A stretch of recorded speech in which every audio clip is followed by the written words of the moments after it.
Hi friends, welcome back. Especially ನೀವೇನಾದರೂ ಮನೆಯ owner ಆಗಿದ್ರೆ, ಮನೆ ಬಾಡಿಗೆಗೆ ನೀವೇನಾದರೂ ಪಡ್ಕೊಂಡಿದ್ರೆ ಈ ವಿಡಿಯೋ ತುಂಬಾ ಯೂಸ್ಫುಲ್ ಆಗುತ್ತೆ. ಸಾಕಷ್ಟು ವರ್ಷಗಳಿಂದನೂ ಬಾಡಿಗೆದಾರರು ಇರ್ಬೋದು, ಮನೆಯ ಓನರ್ ಇರ್ಬೋದು, ಒಂದಲ್ಲ ಒಂದು ರೀತಿಯಲ್ಲಿ ಜಟಾಪಟಿಗಳು ಆಗ್ತಾನೆ ಇರುತ್ತೆ. ಕೆಲವು ಸಲ ಬಾಡಿಗೆದಾರರು ಕರೆಕ್ಟಾಗಿ ರೆಂಟ್ ಕೊಡೋದಿಲ್ಲ, ಕೆಲವು ಸಲ ಒಳ್ಳೆ ರೀತಿಯಲ್ಲಿ ಓನರ್ಗಳು ಅಡ್ವಾನ್ಸ್ ಕೇಳ್ತಾರೆ. ಒಂದಲ್ಲ ಒಂದು ರೀತಿಯಲ್ಲಿ ಜಟಾಪಟಿಗಳು ನಡೀತಾನೆ ಇತ್ತು. ಆದ್ರಿಂದ ಹೊಸ ಕಾನೂನನ್ನ ತಂದಿದ್ದಾರೆ. ಓನರ್ಗಳಿಗೂ ಜಾಸ್ತಿ ತೊಂದರೆ ಆಗಬಾರ್ದು, ಬಾಡಿಗೆದಾರರಿಗೂ ತೊಂದರೆ ಆಗಬಾರ್ದು, ಓನರ್ಗಳು ಸಾಕಷ್ಟು ರೀತಿಯಲ್ಲಿ ಪ್ರೊಟೆಕ್ಟ್ ಆಗಿರಬೇಕು, ಅದೇ ರೀತಿ ಟೆನೆಂಟ್ಗಳಿಗೂ ಬಾಡಿಗೆದಾರರಿಗೂ ಕೂಡ ಒಳ್ಳೆ ರೀತಿಯಲ್ಲಿ ಪ್ರೊಟೆಕ್ಷನ್ ಸಿಗಬೇಕು ಅನ್ನೋದಕ್ಕೆ ಹೊಸ ಕಾನೂನನ್ನ ಸೆಂಟ್ರಲ್ ಗವರ್ಮೆಂಟ್ ಅಲ್ಲಿ ಅಪ್ರೂವ್ ಮಾಡಿದ್ದಾರೆ. ಮಾಡೆಲ್ ಟೆನೆನ್ಸಿ ಆಕ್ಟ್ ಅಂತ ಸೆಂಟ್ರಲ್ ಗವರ್ಮೆಂಟ್ ಅಲ್ಲಿ ಅಪ್ರೂವ್ ಮಾಡಿದ್ದಾರೆ. ಈ ಕಾನೂನನ್ನ ಇನ್ನ ಕರ್ನಾಟಕದಲ್ಲಿ ಇಂಪ್ಲಿಮೆಂಟ್ ಮಾಡಬೇಕು. ಇದನ್ನ ಈಗ ಡ್ರಾಫ್ಟ್ ಪ್ರೊಸೆಸ್ ಅಲ್ಲಿ ಮಾಡ್ತಿದ್ದಾರೆ. ಜನಗಳಿಂದ ಫೀಡ್ಬ್ಯಾಕ್ ತಗೊಳಕ್ಕೆ ಕರ್ನಾಟಕ ಗವರ್ಮೆಂಟ್ ಅವರು ವರ್ಕ್ ಮಾಡ್ತಿದ್ದಾರೆ.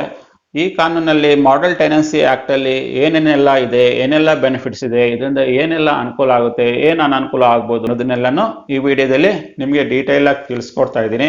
ಆದ್ರಿಂದ ಈ ವಿಡಿಯೋನ ಸ್ಕಿಪ್ ಮಾಡಿದಿರ ನೋಡಿದಾಗ ನಿಮ್ಗೆ ಅಟ್ಲೀಸ್ಟ್ ತುಂಬಾ ಇಂಪಾರ್ಟೆಂಟ್ ಇನ್ಫಾರ್ಮೇಶನ್ಗಳು ನಿಮ್ಗೆ ಕ್ಲಿಯರ್ ಆಗಿ ಮಾಡೆಲ್ ಟೆನೆನ್ಸಿ ಆಕ್ಟ್ ಅಲ್ಲಿ ಏನೇನಿದೆ ಅನ್ನೋದನ್ನ ನಿಮ್ಗೆ ಕ್ಲಿಯರ್ ಆಗಿ ಗೊತ್ತಾಗುತ್ತೆ. ಟೆನೆನ್ಸಿ ಮಾಡೆಲ್ ಆಕ್ಟ್ ಅಲ್ಲಿ ಓನರು ಮತ್ತೆ ಟೆನೆಂಟ್ ಇಬ್ರು ಸೇರ್ಕೊಂಡು ಒಂದು ಅಗ್ರಿಮೆಂಟ್ ಬಂದು ನಾನು ಇಷ್ಟಕ್ಕೆ ಬಾಡಿಗೆ ಕೊಡ್ತೀನಿ ಅಂತ ಇಬ್ರು ಸೇರ್ಕೊಂಡು ಒಂದು ಅಗ್ರಿಮೆಂಟ್ ಹಾಕೊಂಡಾಗ ಆ ಮನೆಗೆ ಎಷ್ಟಾದ್ರೂ ಬಾಡಿಗೆ ಓನರ್ ಫಿಕ್ಸ್ ಮಾಡ್ಕೊಳ್ಬಹುದು. ಅದಕ್ಕೆ ಬಾಡಿಗೆವನು ಬಾಡಿಗೆ ಕೊಡಕ್ ರೆಡಿ ಆದಾಗ ಅಗ್ರಿಮೆಂಟ್ ಹಾಕೊಂಡಾಗ ಯಾವುದೇ ತೊಂದರೆಗಳು ಬರೋದಿಲ್ಲ. ಎರಡನೆಯ ಇಂಪಾರ್ಟೆಂಟ್ ಫೀಚರ್ ಇದರಲ್ಲಿ ಏನ್ ಬರುತ್ತೆ ಅಂದ್ರೆ, ಎಸ್ಪೆಷಲಿ ಬಾಡಿಗೆದಾರರಿಗೆ ತುಂಬಾ ಒಳ್ಳೆಯ ನ್ಯೂಸ್ ಇದು. ಮೊದಲು ಏನಾಗೋದಂದ್ರೆ, ನಾರ್ಮಲ್ ಆಗಿ ಬೆಂಗಳೂರು ಅಂತ ದೊಡ್ಡ ದೊಡ್ಡ ಸಿಟಿಗಳಲ್ಲೆಲ್ಲಾನು 10 ತಿಂಗಳು 12 ತಿಂಗಳು ಆಗಷ್ಟು ಅಡ್ವಾನ್ಸ್ ನ ಓನರ್ಗಳು ತಗೊಳ್ತಾ ಇದ್ರು. ಈಗ ಈ ಹೊಸ ಕಾನೂನಿಂದ ಮ್ಯಾಕ್ಸಿಮಮ್ 2 ತಿಂಗಳು ರೆಂಟಲ್ ಮಾತ್ರ ಅಡ್ವಾನ್ಸ್ ಆಗಿ ತಗೊಳ್ಬಹುದು, ರೆಸಿಡೆನ್ಷಿಯಲ್ ಪ್ರಾಪರ್ಟೀಸ್ ಆಗಿದ್ರೆ. ಅದೇ ರೀತಿಯಲ್ಲಿ ನಾನ್ ರೆಸಿಡೆನ್ಷಿಯಲ್ ಪ್ರಾಪರ್ಟೀಸ್ ಅಂದ್ರೆ ಕಮರ್ಷಿಯಲ್ ಪ್ರಾಪರ್ಟೀಸ್ಗೆ ಮ್ಯಾಕ್ಸಿಮಮ್ 6 ತಿಂಗಳು ಅಡ್ವಾನ್ಸ್ ರೆಂಟಲ್ ಮಾತ್ರ ಪಡ್ಕೊಳ್ಬಹುದು. ಇದು ಅನ್ನೆಸೆಸರಿ ಆಗಿ ಪ್ರಾಬ್ಲಮ್ ಆಗ್ಬೋದು. ಯಾಕಂದ್ರೆ ಮೊದಲು 10 ತಿಂಗಳು 12 ತಿಂಗಳ ಆಗಷ್ಟು ಹಣನ ಅಡ್ವಾನ್ಸ್ ಆಗಿ ತಗೊಳ್ತಾ ಇದ್ರು. ಯಾಕಂದ್ರೆ ಒಂದು ಮನೆ ಅಂದಿದ ತಕ್ಷಣ ಸಾಕಷ್ಟು ರೀತಿಯಲ್ಲಿ ಫರ್ನಿಶಿಂಗ್ ಮಾಡಿರ್ತಾರೆ, ಸಾಕಷ್ಟು ರೀತಿಯಲ್ಲಿ ಇಕ್ವಿಪ್ಮೆಂಟ್ಸ್ ಹಾಕಿರ್ತಾರೆ, ಸಾಕಷ್ಟು ರೀತಿಯಲ್ಲಿ ಫೆಸಿಲಿಟಿ ಕೊಟ್ಟಿರ್ತಾರೆ. ಜಸ್ಟ್ 2 ತಿಂಗಳು ಬಾಡಿಗೆ ಇಟ್ಕೊಂಡು ಅವರು ಬಾಡಿಗೆ ಕೊಟ್ಟಾಗ ಇನ್ ಕೇಸ್ ಏನಾದ್ರು ಆ ಮನೇಲಿರೋ ಐಟಮ್ಸ್ ಎಲ್ಲಾನು ಡ್ಯಾಮೇಜ್ ಆದ್ರೆ ಅದನ್ನ ಯಾರು ಕೊಟ್ಕೊಳ್ಳೋದು ಅನ್ನೋ ಕ್ವಶನ್ ಕೂಡ ಓನರ್ಗಳ ಮೈಂಡಲ್ಲಿ ಇದ್ದೇ ಇರುತ್ತೆ. ಬಾಡಿಗೆದಾರರಿಗಂತೂ ಒಳ್ಳೆಯ ಸುದ್ದಿ. ಯಾಕಂದ್ರೆ ಸಾಕಷ್ಟು ರೀತಿಯಲ್ಲಿ ಬಾಡಿಗೆದಾರರು ಒಂದು ಮನೇನ ಬಾಡಿಗೆ ತಗೊಳ್ಬೇಕಂದಾಗ ಸಾಕಷ್ಟು ರೀತಿಯಲ್ಲಿ ಸಾಲ ವಾಲ ಅಂತ ಏನೋ ಮಾಡ್ಕೊಂಡು 10 ತಿಂಗಳ 12 ತಿಂಗಳ ಅಡ್ವಾನ್ಸ್ ಹಣನ ಓನರ್ಗಳಿಗೆ ಏನ್ ಕೊಡ್ತಾ ಇದ್ರು ಮೊದಲು, ಈಗ ಈ ಕಾನೂನು ಬಂದಾಗ ಆ ತೊಂದರೆಗಳು ಆಗೋದಿಲ್ಲ ಬಾಡಿಗೆದಾರರಿಗೆ. ಮೂರನೆಯ ಕ್ರಿಟಿಕಲ್ ಫೀಚರ್ ಏನ್ ಬರುತ್ತೆ ಅಂದ್ರೆ, ಈ ಮಾಡೆಲ್ ಟೆನೆನ್ಸಿ ಆಕ್ಟ್ ಅಲ್ಲಿ ಈಗ ನಮ್ಗೆ ಏನಾದ್ರು ಪ್ರಾಬ್ಲಮ್ ಆದಾಗ, ಇನ್ ಕೇಸ್ ಬಾಡಿಗೆದಾರನಿಗೆ ಓನರ್ಗೆ ಏನಾದ್ರು ಗಲಾಟೆ ಆದಾಗ, ಈಗ ನಾರ್ಮಲ್ ಆಗಿ ಏನ್ ಮಾಡ್ತೀವಿ, ಪೊಲೀಸ್ ಕಂಪ್ಲೇಂಟ್ ಕೊಡ್ಬೋದು, ಇಲ್ಲ ಅಂದ್ರೆ ಸಿವಿಲ್ ಕೋರ್ಟ್ ಅಲ್ಲಿ ಕೇಸ್ ಆಗ್ಬೋದು. ಈ ಕಾನೂನು ಬಂದ್ಬಿಟ್ಟ ಮೇಲೆ, ಮಾಡೆಲ್ ಟೆನೆನ್ಸಿ ಆಕ್ಟ್ ಬಂದ್ಬಿಟ್ಟ ಮೇಲೆ ಯಾವುದೇ ಬಾಡಿಗೆದಾರ ಇರ್ಬೋದು, ಇಲ್ಲ ಅಂದ್ರೆ ಓನರ್ ಇರ್ಬೋದು, ಯಾವುದೇ ಡಿಸ್ಪ್ಯೂಟ್ಗಳು ಕೂಡ ಸಿವಿಲ್ ಕೋರ್ಟ್ಗೆ ಜುರಿಡಿಕ್ಷನ್ ಬರೋದಿಲ್ಲ. ಆಗ ಗವರ್ಮೆಂಟ್ ಅವರು 3 ತರ ಡಿಫ್ರೆಂಟ್ ಅಥಾರಿಟಿನ ನೇಮಕ ಮಾಡ್ತಾರೆ.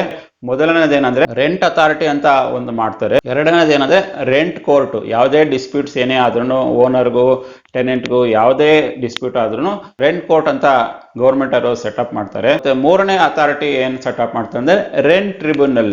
ರೆಂಟ್ ಟ್ರಿಬ್ಯುನಲ್ ಇದು ಮೂರನೆಯ ಅಥಾರಿಟಿನ ಸೆಟಪ್ ಮಾಡ್ತಾರೆ. ಅಂದ್ರೆ ಈ 3 ತರ ಅಥಾರಿಟಿನ ಈ ರೆಂಟಲ್ ಡಿಸ್ಪ್ಯೂಟ್ಗಳಿಗಂತಾನೆ ಈ 3 ತರ ಅಥಾರಿಟಿನ ಸೆಟಪ್ ಮಾಡ್ತಾರೆ ಮುಂದಿನ ದಿನಗಳಲ್ಲಿ. ನಾಲ್ಕನೆಯ ಕೀ ಫೀಚರ್ ಅಂದ್ರೆ, ಇನ್ ಕೇಸ್ ಏನಾದ್ರು ಓನರ್ಗೂ ಟೆನೆಂಟ್ಗೂ ಏನಾದ್ರು ಡಿಸ್ಪ್ಯೂಟ್ ಆದ್ರೆ ಅವರು ಈ 3 ಅಥಾರಿಟಿಗಳಲ್ಲಿ ಹೋಗಿ ಅವರ ಡಿಸ್ಪ್ಯೂಟ್ ಅನ್ನ ರೈಸ್ ಮಾಡ್ಕೊಳ್ಬಹುದು. ಐದನೇ ಫೀಚರ್ ಏನಂದ್ರೆ, ಇಲ್ಲಿ ಕ್ಲಿಯರ್ ಆಗಿ ಮೆನ್ಷನ್ ಮಾಡಿದ್ದಾರೆ ಯಾವಾಗ ಬಾಡಿಗೆದಾರನ ಮನೆಯಿಂದ ಆಚೆಗೆ ಹಾಕ್ಬೋದು, ಯಾವಾಗ ಬಾಡಿಗೆದಾರನ ಮನೆಯಿಂದ ಓನರ್ ಆದನು ಆಚೆಗೆ ಹಾಕ್ಬೋದು ಅನ್ನೋದಕ್ಕೂ ಇದರಲ್ಲಿ ಸಾಕಷ್ಟು ರೀತಿಯಲ್ಲಿ ಕ್ಲಾರಿಟಿ ಕೊಟ್ಟಿದ್ದಾರೆ. ಮೊದಲನೇದೇನಂದ್ರೆ, ಇನ್ ಕೇಸ್ ಏನಾದ್ರು ಅಗ್ರಿಮೆಂಟ್ ಅಲ್ಲಿ ಏನ್ ರೆಂಟಲ್ ಮೆನ್ಷನ್ ಮಾಡಿದಾರೋ ಆ ರೆಂಟ್ ನ ಬಾಡಿಗೆದಾರ ಕರೆಕ್ಟ್ ಟೈಮ್ಗೆ ಕೊಡ್ತಾ ಇಲ್ಲ ಅಂದಾಗ ಆಗ್ಲೂ ಕೂಡ ಎವಿಕ್ಷನ್ ಮಾಡ್ಬೋದು. ಮತ್ತೆ ಇನ್ ಕೇಸ್ 2 ತಿಂಗಳು ಆದ್ರೂ ಇನ್ನ ಬಾಡಿಗೆ ಕೊಟ್ಟಿಲ್ಲ ಅಂದ್ರೂ ಆಗ್ಲೂ ಕೂಡ ಎವಿಕ್ಷನ್ ಮಾಡಿಸ್ಬೋದು. ಮತ್ತೆ ಮೂರನೆಯ ಕ್ಯಾಟಗರಿಯಲ್ಲಿ ಯಾವಾಗ ಎವಿಕ್ಷನ್ ಮಾಡ್ಬೋದು ಅಂದ್ರೆ, ನಾವು ಏನು ರೆಂಟಲ್ ಅಗ್ರಿಮೆಂಟ್ ಮಾಡ್ಕೊಂಡಿದ್ವೋ ಆ ಪರ್ಪಸ್ ಮಾತ್ರ ಆ ಮನೆನ ಇಲ್ಲಾಂದ್ರೆ ಆಫೀಸ್ನ ಬಳಕೆ ಮಾಡ್ಬೋದು.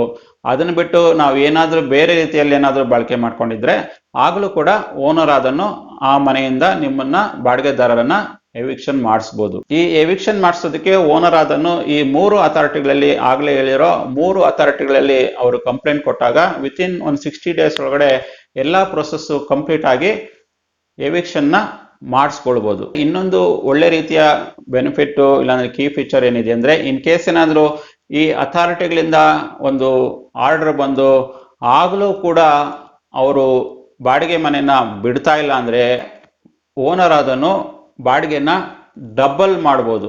ಡಬಲ್ ಮಾಡಿ ನೆಕ್ಸ್ಟ್ 2 ಮಂತ್ಸ್ಗೆ ಡಬಲ್ ಬಾಡಿಗೆ ತಗೊಳ್ಬೋದು.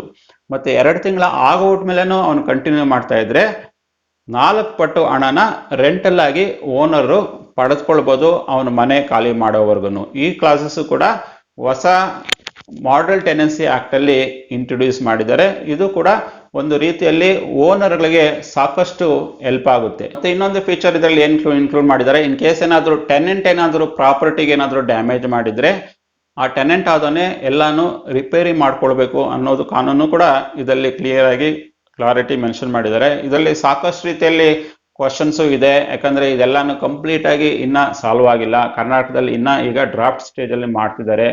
ಜನಗಳಿಂದನೂ ಸಾಕಷ್ಟು ಒಪಿನಿಯನ್ಗಳು ಬರ್ಬೋದು, ಕೆಲವು ಮಾಡಿಫೈ ಮಾಡ್ಕೊಳ್ಬೋದು. ಲೋಕಲ್ ಆಗಿ ಕರ್ನಾಟಕಕ್ಕೆ ಯಾವ ರೀತಿ ಬೇಕೋ ಕಾನೂನ್ನ ಆ ರೀತಿಯಲ್ಲಿ ಮಾಡಿಫೈ ಮಾಡ್ಕೊಳ್ಬೋದು. ನಿಮ್ಗೆ ಏನನ್ಸುತ್ತೆ ಈ ಹೊಸ ಕಾನೂನ್ ಬಗ್ಗೆ, ಮಾಡೆಲ್ ಟೆನೆನ್ಸಿ ಆಕ್ಟ್ ಬಗ್ಗೆ ನಿಮ್ಗೆ ಏನನ್ಸುತ್ತೆ? ನಿಮ್ಮ ಒಪಿನಿಯನ್ ಏನು? ಖಂಡಿತವಾಗಿ ಕಾಮೆಂಟ್ ಅಲ್ಲಿ ತಿಳಿಸಿ. ನಿಮ್ಗೆ ಈ ವಿಡಿಯೋದಲ್ಲಿ ತಿಳಿಸಿರುವ ಇನ್ಫಾರ್ಮೇಶನ್ಗಳು ತುಂಬಾ ಯೂಸ್ಫುಲ್ ಆಗಿದ್ರೆ ಖಂಡಿತವಾಗಿ ಲೈಕ್ ಮಾಡಿ. ಮತ್ತೆ ನೀವು ನಮ್ಮ ಸಕ್ಸಸ್ ಲೋಕ ಯೂಟ್ಯೂಬ್ ಚಾನಲ್ಗೆ ಇದುವರೆಗೂ ಸಬ್ಸ್ಕ್ರೈಬ್ ಮಾಡ್ಕೊಂಡಿಲ್ಲ ಅಂದ್ರೆ ಖಂಡಿತ ಸಬ್ಸ್ಕ್ರೈಬ್ ಮಾಡ್ಕೊಳ್ಳಿ. ಮತ್ತೆ ಬೆಲ್ ಐಕನ್ ಕ್ಲಿಕ್ ಮಾಡಿದ್ರೆ ನಮ್ಮ ಎಲ್ಲಾ ಮುಂದಿನ ವಿಡಿಯೋಗಳು ನಿಮ್ಗೆ ಖಂಡಿತವಾಗಿ ಸಿಗುತ್ತೆ. ನಾವು ಸಿಗೋಣ ಮತ್ತೊಂದು ವಿಡಿಯೋದಲ್ಲಿ. ಅಲ್ಲಿವರೆಗೆ ಬಾಯ್.